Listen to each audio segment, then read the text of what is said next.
హస్తిన టూర్లో ఉన్న ఆంధ్రప్రదేశ్ ముఖ్యమంత్రి చంద్రబాబు ఇవాళ బిజీగా గడపనున్నారు. ప్రధాని నరేంద్ర మోదీ సహా పలువురు కేంద్ర మంత్రులతో ఆయన భేటీ కానున్నారు. తొలుత ప్రధాని మోదీతో చంద్రబాబు సమావేశమవుతారు. కాసేపట్లో ఈ భేటీ జరగనుంది. ఇప్పటికే ఆయన ఇవాళ కేంద్ర వాణిజ్య శాఖ మంత్రి పీయూష్ గోయల్తో భేటీ అయ్యారు. ప్రధాని మోదీకి ఏపీ రాష్ట్రానికి సంబంధించిన సమస్యలను ఏకరువు పెట్టనున్నారు సీఎం చంద్రబాబు. పెండింగ్ సమస్యలు, పెండింగ్ నిధుల విడుదల చేయాలని కోరనున్నారు. రాష్ట్ర ఆర్థిక పరిస్థితిపై నివేదికలు ఇవ్వనున్నట్టు తెలుస్తోంది. కేంద్రం త్వరలో ప్రవేశపెట్టనున్న బడ్జెట్లో ఆంధ్రప్రదేశ్కు ప్రయోజనం జరిగేలా కేటాయింపులు జరపాలని కోరనున్నారు CM Chandrababu.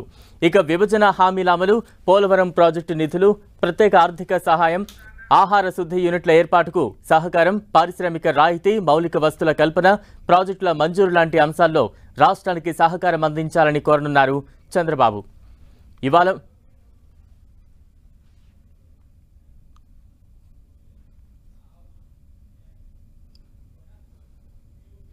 AP CM Chandrababu ఢిల్లీలో బిజీగా గడుపుతున్నారు. తాజా అప్డేట్స్ అందించేందుకు మా ఢిల్లీ ప్రతినిధి గోపి సిద్ధంగా ఉన్నారు. గోపి, ఈరోజు ఏపీ సీఎం చంద్రబాబు ఎవరెవరిని కలవబోతున్నారు?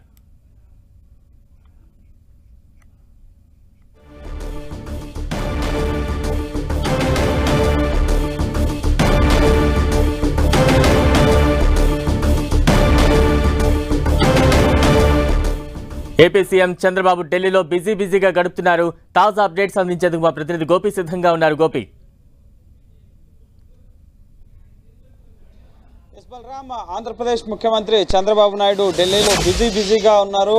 ఈరోజు ప్రధాని మోడీ సహా 6 కేంద్ర మంత్రులతో ఒకే రోజు సమావేశం కాబోతున్నారు. మంత్రిత్వ శాఖల వారీగా ఉన్న అంశాలను మంత్రులతో చర్చించబోతున్నారు. కేంద్ర బడ్జెట్ ప్రవేశపెట్టబోతున్నారు ఈ నెల 3వ వారం. సో కేంద్ర బడ్జెట్లో రాష్ట్రానికి సంబంధించిన అంశాలకు ప్రాధాన్యత కల్పించాలి.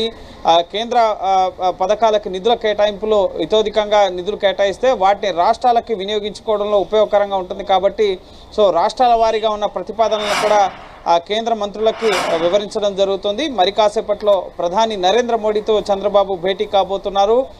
ఎన్డీఏ ప్రభుత్వం రాష్ట్రంలో ఇటు కేంద్రంలో ఏర్పడే ముందు ఎన్డీఏ భాగస్వామ్య పక్షాల సమావేశానికి చంద్రబాబు హాజరయ్యారు. ఆ తర్వాత ముఖ్యమంత్రి అయిన తర్వాత తొలిసారి ముఖ్యమంత్రి హోదాలో ఇటు ప్రధాని మోడీని కలవబోతున్నారు.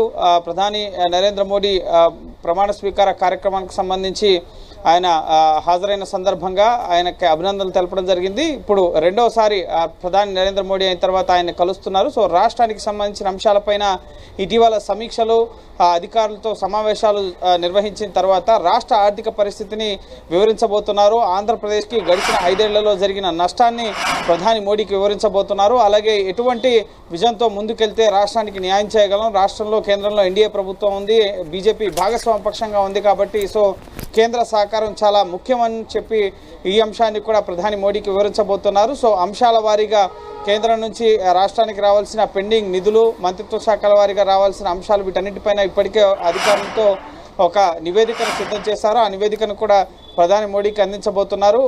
ముఖ్యంగా ఆర్థిక శాఖ అధికారులతో సమీక్ష జరిపిన తర్వాత సుమారు 11 లక్షల కోట్ల అప్పు ఆంధ్రప్రదేశ్కు ఉందని చెప్పి భావిస్తున్నారు. సో ఈ అప్పులు, అలాగే ముఖ్యంగా రాష్ట్ర ఆర్థిక పరిస్థితి, ప్రస్తుతం రాజధాని నిర్మాణం చేయాల్సి ఉంది, అలాగే అమరావతికి సంబంధించి కేంద్రం నుంచి రావాల్సిన సహకారంతో పాటుగా పోలవరం నిర్మాణానికి సంబంధించి నిధులు, పోలవరం పరిస్థితి ఏంటి, ప్రస్తుతం విదేశీ నిపుణులు వచ్చి అక్కడ పరిస్థితిని సమీక్షిస్తున్నారు. సో వారేం చెప్తున్నారు అన్న అంశాలతో పాటుగా ఇటు నెక్స్ట్ పోలవరంతో పాటుగా ముఖ్యంగా విభజన చట్టంలో పొందుపరిచిన అంశాలకు సంబంధించి పెండింగ్ అంశాలు, వెనుకబడిన జిల్లాలకి నిధులు ఇవ్వాల్సి ఉంది, అవి పెండింగ్లో ఉంటూ వస్తున్నాయి. సో వాటిని ఆ నిధులు కేటాయించాలని చెప్పి, అలాగే ఇటు కేంద్రీయ విశ్వవిద్యాలయాలు కానీ, అలాగే మెడికల్ ఇన్స్టిట్యూషన్స్ కానీ, అలాగే విద్యా సంస్థలు కానీ వీటి ఏర్పాటుతో పాటుగా పారిశ్రామిక కారిడార్లు, ఫుడ్ ప్రాసెసింగ్ యూనిట్స్, అలాగే వ్యవసాయ రంగానికి సంబంధించి, అలాగే ఆక్వా రంగానికి సంబంధించి రైతులకు ఉపయోగకరంగా ఉండే అంశాలు, వీటన్నిటికి సంబంధించిన అంశాలపైన కూడా ఇటు ప్రధాని మోడీకి కేంద్ర మంత్రులకు ఇచ్చే విజ్ఞాపనలు కూడా ప్రధానికి మొదట ఇవ్వబోతున్నారు. కాసేపటి క్రితమే కేంద్ర వాణిజ్య శాఖ మంత్రి పీయూష్ గోయల్ని కలవడం జరిగింది. అరగంట పాటు ఆయనతో సమావేశమయ్యారు.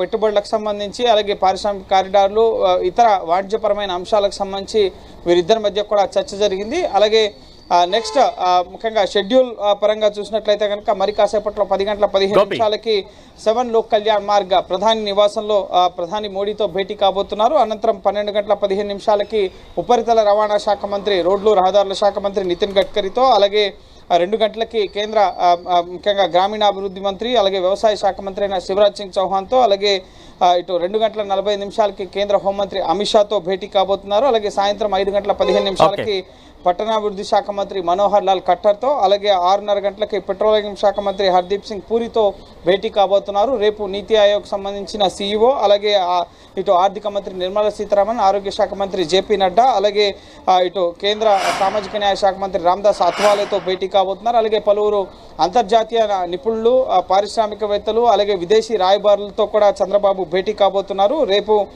ముఖ్యంగా జపాన్కి సంబంధించిన రాయబారితో చంద్రబాబు భేటీ కాబోతున్నారు. ఈ రోజు రేపు 2 రోజుల పాటు కూడా బిజీగా చంద్రబాబు షెడ్యూల్ ఢిల్లీలో ఉండబోతోంది. రాష్ట్ర అభివృద్ధికి కేంద్ర సహకారం, కేంద్ర బడ్జెట్లో నిధుల కేటాయింపుతో పాటుగా పెండింగ్ అంశాలు ఏవే ఉన్నాయి, రాష్ట్ర ఆర్థిక పరిస్థితి ఏ విధంగా ఉంది, కేంద్రం ఎటువంటి సహకారం అందించాల్సి ఉంది, అలాగే మంత్రిత్వ శాఖల వారీగా ఏ అంశాలు పెండింగ్లో ఉన్నాయి, మంత్రిత్వ శాఖల వారీగా రాష్ట్రానికి ఎటువంటి సహకారం అందాలి, వీటన్నిటికి సంబంధించిన అంశాలపైన కూడా ప్రధాని కేంద్ర మంత్రులకి చంద్రబాబు విజ్ఞాపనలు అందించబోతున్నారు. Thank you Gopi.